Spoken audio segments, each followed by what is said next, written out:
देखिए, कांग्रेस पार्टी, राजद, आम आदमी पार्टी, ये विपक्ष की जितनी इंडी गैंग है, ये राजनीति के कितने घटिया स्तर पर जा सकते हैं इसका अंदाज़ा भी लगा पाना बहुत मुश्किल है। आपको ध्यान होगा, केजरीवाल धरना दे रहे थे और उनके सामने एक किसान ने आत्महत्या कर ली और उन्होंने इतना भी जहमत नहीं उठाया कि उसकी जान की रक्षा के लिए मंच से घोषणा भी कर सकें।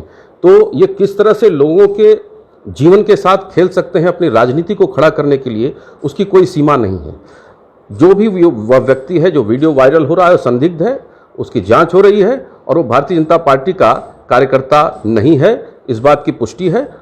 इस तरह की सूचनाएं आ रही हैं और मुझे लगता है कि जिस तरह से भाजपा की टोपी पहन करके इस तरह के कुकृत्यों को अंजाम दिया जा रहा है, जनता के अंदर एक भ्रम, एक झूठा वातावरण खड़ा करने के लिए भाजपा के विरुद्ध, मुझे लगता है ये दुर्भाग्यपूर्ण है और ये जांच के दायरे में है, पुलिस इसको तय करेगी। अधिकार यात्रा के दौरान जिस तरीके से राहुल गांधी के जनसभा से किसी ने नरेंद्र मोदी की मां को गाली दे दिया गया और इसके बाद से राजनीतिक सियासत तेज हो गया। हालांकि राहुल गांधी, अखिलेश यादव, तेजस्वी यादव ने सीधे तौर पे ये कहे हैं लोग कि हमने लोग तो गाली दिए नहीं हैं, लेकिन जिस तरीके से बिहार में लगातार और पूरे देश भर में राहुल गांधी को गाली को लेकर राहुल गांधी को घेरा जा रहा है। और हमारे साथ बातचीत करने के लिए हैं गौरव मिश्रा जी, हैं बीजेपी प्रवक्ता हैं, और इनसे हम बात करेंगे कि जिस तरीके से गाली वाली जो बातें चल रही है और गाली से लेकर राजनीति में किस तरीके से बातें आ रही हैं सामने, और लगातार राहुल गांधी पर सवालिया निशान खड़े किए जा रहे हैं। जिस तरीके से नरेंद्र मोदी की मां को गाली को लेकर बातें आ रही है और ये भी कहा जा रहा है कि राहुल गांधी के मंचों से दिया गया, इसको लेकर आप क्या कहेंगे? आप देखिए, सबसे पहले तो आपके दर्शकों को मेरा प्रणाम।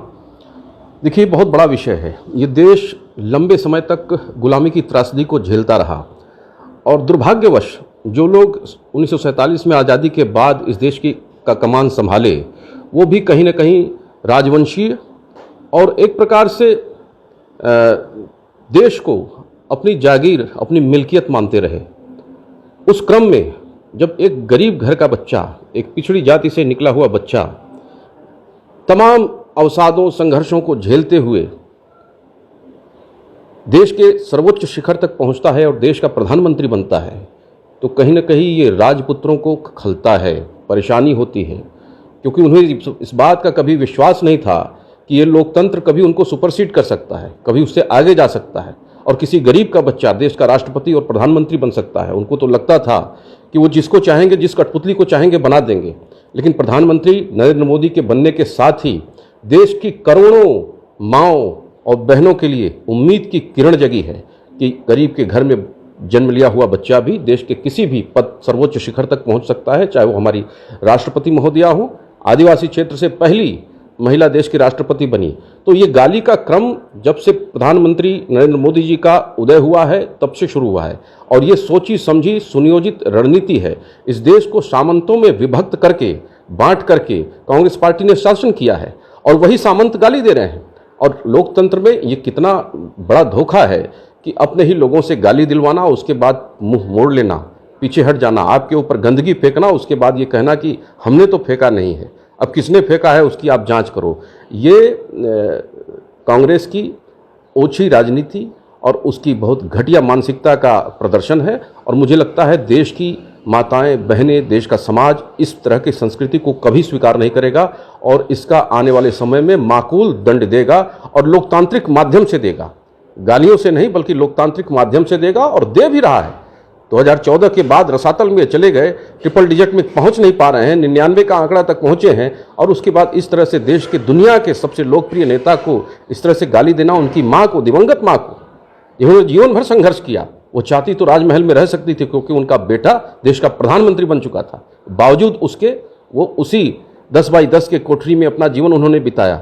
और उस माँ के लिए सही कहा था प्रधानमंत्री मोदी जी ने, ये मेरी माँ को सिर्फ गाली नहीं है, देश की उन करोड़ों माँओं को गाली है जो बहुत कठिन और संघर्ष के साथ अपने पुत्रों को पालती हैं, अपने बच्चों को पालती हैं और आगे बढ़ाती हैं। और कोई भी इस देश का मानव संसाधन, देश की सेवा करता है और देश के सेवक को इस प्रकार से गाली देना, ये बहुत ही दुर्भाग्यपूर्ण है और मुझे लगता है पूरा देश इससे मर्माहत है। देश का कोई भी नागरिक इससे अपना समर्थन नहीं रखता।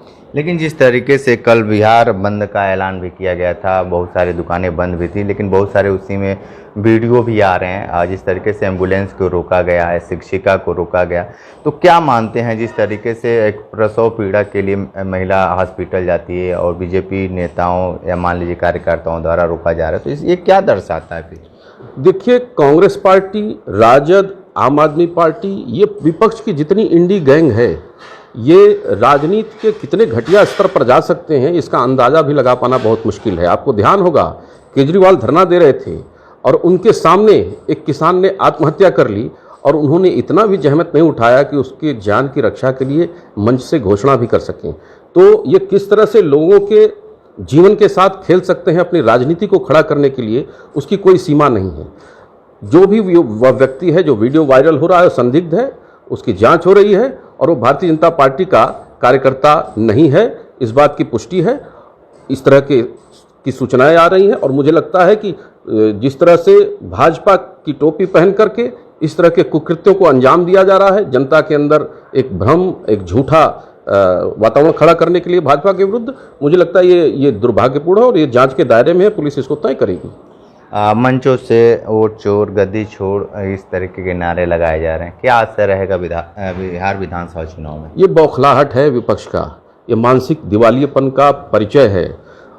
बिहार की जनता तय कर चुकी है कि इस देश का भाग्य, इस प्रदेश का भाग्य किसके हाथों में देना है। और जिस तरह से एनडीए की चली हुई सरकार ने बिहार की तस्वीर को बदलने का काम किया है, आगे उसकी गति और तेज होगी, ये आने वाला समय बताएगा। और ये तय है कि बिहार में भारतीय जनता पार्टी और एनडीए की सरकार बनने जा रही है, इसमें किसी प्रकार का कोई संशय नहीं है। लेकिन एक बात ये भी कहा जा रहा है कि जिस तरीके से ये तीनों लोग, तेजस्वी यादव, राहुल गांधी और अखिलेश यादव का जो जनसभा हुआ है, तो बिहार का जो रूपरेखा है वो बदल चुका है। देखिए, बिहार के अंदर तेजस्वी यादव एक प्रमुख नेता हैं, राजद के लीडर हैं, लेकिन उनकी आज क्या स्थिति है? 19 सीटों वाली कांग्रेस पार्टी का नेता दिल्ली से चल करके आता है और तेजस्वी के कंधे पे बैठ जाता है, जिसका कोई जनाधार नहीं है, जिसका कोई वोट बैंक नहीं है, जिसका भविष्य तय नहीं है। आखिर ऐसी कौन सी मजबूरी है तेजस्वी को राहुल के साथ आने की? और ऐसी कौन सी मजबूरी है कि मीडिया राहुल गांधी को बिहार का सबसे बड़ा नेता बता रहा है? कांग्रेस का कोई एक व्यक्ति, एक नाम भी ऐसा नहीं है जो सर्वमान्य रूप से कहा जा सके कि ये बिहार का नेता है, और वहां पर राहुल गांधी को प्रोजेक्ट किया जा रहा है। अंततः तेजस्वी यादव ने खुद को चुनाव के पूर्व ही मुख्यमंत्री घोषित कर दिया।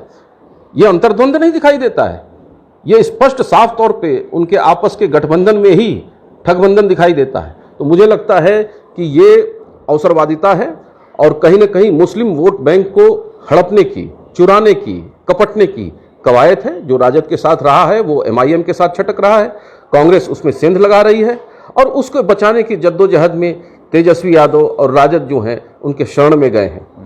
अखिलेश यादव ने जनसभा से अवध और मगध की बात कर दी है। अवध तो जीत लिए, मगध बाकी है। अवध में तो अपने बूथ को नहीं बचा सका उनका प्रत्याशी। अवध में जिसको ये कह रहे थे कि अयोध्या के राजा हैं, सांसद जीतने के बाद और उपचुनाव में उनका प्रत्याशी अपना बूथ तक नहीं जीत सका। 8 चुनाव हार गए उत्तर प्रदेश में और चले हैं मगध जीतने। मगध वो मगध है जिसने दुनिया को लोकतंत्र का स्थापित पाठ पढ़ाया है। मगध वो मगध है जो मगध से तक्षशिला तक भारत के शास्त्र परंपरा को, तर्क परंपरा को, लोकतांत्रिक व्यवस्था को स्थापित किया है, अखंड भारत का निर्माण किया है। और ये क्या कर रहे हैं? अखिलेश यादव खंड भारत का निर्माण कर रहे हैं, भारत को खंड खंड में बांटने का काम कर रहे हैं, पीडीए की राजनीति कर रहे हैं। पीडीए के इतर जो लोग हैं, उससे अलग जो समाज है, कभी उन्होंने बात की उसकी? तो जो विभाजनकारी हैं, जो विखंडनकारी हैं, जो देश में अलगाव और विभाजन को बढ़ावा देने वाले लोग हैं, वो आज अवध और मगध की बात कर रहे हैं। ये तकिया कलाम किसी ने उनको सिखा दिया होगा कि जाकर के ये बयान दे दो। उनको कौन पहचान रहा है बिहार में, जरा बताइए तो। अखिलेश जी का क्या जनाधार है बिहार के अंदर? बिहार में जो लोकल पार्टियां हैं उनका जनाधार माना जा सकता है, लेकिन अब सीधे मगध गए जीतने, अरे पहले अवध तो जीत लो। एक बात बताइए कि ओम प्रकाश राजभर अखिल भारतीय विद्यार्थी परिषद के छात्रों को गुंडा बता रहे हैं, क्या आप इस पे आप कहेंगे, जबकि ये भी मेरा ऐसा मानना है कि ओम प्रकाश राजभर जी बहुत अब वरिष्ठ नेता हैं और हमारे बहुत महत्वपूर्ण मंत्री भी हैं, और अखिल भारतीय विद्यार्थी परिषद भारतीय जनता पार्टी का एक अनुषांगिक संगठन है जो छात्रों के बीच में सक्रिय है, और ये बहुत पवित्र, और इस संगठन से बहुत महान नेताओं ने जन्म लिया है, उनकी नर्चरिंग किया है इस संगठन ने। संगठन को किसी प्रकार का इस तरह का आक्षेप लगाना ये उचित नहीं है, ये ठीक नहीं है। किसी भी संगठन से महान विभूतियाँ निकलती हैं। कोई एक व्यक्ति अगर कोई दुर्व्यवहार करता है, कुछ गलत कार्य कर देता है, तो उसके आधार पर पूरे संगठन को की अवहेलना करना, उसके बारे में गलत बयानी करना, ये उचित नहीं है। और मुझे लगता है कि ओम प्रकाश राजभर जी समझदार हैं और इसका सुधार वो निश्चित ही कर लेंगे।